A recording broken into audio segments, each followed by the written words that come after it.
It's often a strange and exhilarating experience to look back at what you've done before and compare it to your certain situation whatever you're experiencing right now. And I've been pretty nostalgic this last week. I've had a lot of things that have, I guess, gone on that have just made me think back to where I was and what I was doing and the way things used to be. And particularly with my lifting and with this channel. Whenever I started this kind of super high frequency training again, kind of inspired by reading some of Matthew Perryman's book, Squat Every Day, I've just been enjoying coming in and hitting some numbers and just kind of doing what I can on the day and watching how my body has adjusted to that. And it's putting into some perspective where I used to be. Like the lift right there, that was a 655 deadlift for 4 without a belt, relatively easy on a day that was, it shouldn't have been possible. I think that was probably my 5th or 6th day lifting in a row. And a few years ago, that would have been some crazy set, but I just was able to do it on that day, and it was just where I was at.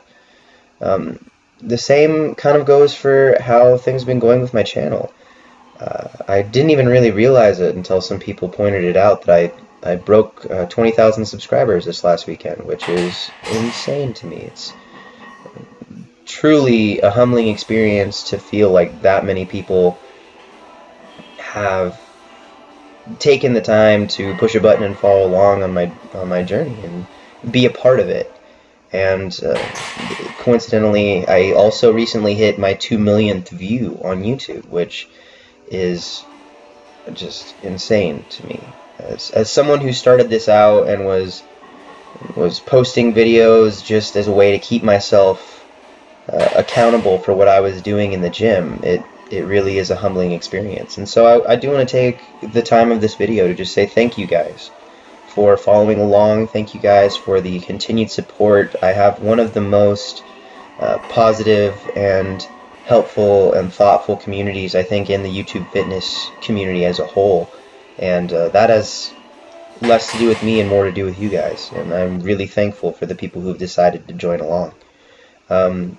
As for the training footage today, these are, I think this comes from 3 different sessions. I did take some time off over the weekend to go down to Canada and watch my my best friend and who I consider my brother, Adam Big Hill, play in his CFL game. He was a stud and got a fumble recovery, some really big hits at some really big times, and it's awesome seeing him do what he loves and finally get some of the recognition that he deserves for it, because he has been one of the hardest workers I've known my entire life, and it's crazy to watch him succeed in the thing that he loves and has put so much time in. So yeah, I am going to be adding some shoes back into my squatting just for the sake of safety, I think. The sock squats were fun, but I just put on my Sabo deadlifting shoes here because they're flat-soled, so it's pretty much like squatting in my socks.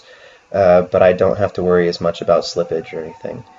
And I think the highlights of this last week, and this session particularly from last night, was the 360 bench from the beginning of the video, the 655 set of 4 on deads, and then this is a 565 squat, no knee sleeves, no belt, no nothing. And I think I want to take the depth a little bit more next time, but I was happy with how upright my torso stayed comparatively to what it usually does. But ultimately, that was the last couple of workouts, and again, I do want to just say thank you all so much for your continued support. It means more to me than you'll ever know. And I do have the limited edition Ben Rice shirts on Strength Crew. I'll link that in the description if you guys want to continue to support the channel and what I'm doing and help me out quite a significant amount. We have 100 shirts. They're limited edition, as in once they're gone, they're gone. We won't be making any more of those ones, and if you guys want to check those out, go for it. So thank you again, and I'll talk to you soon. Bye.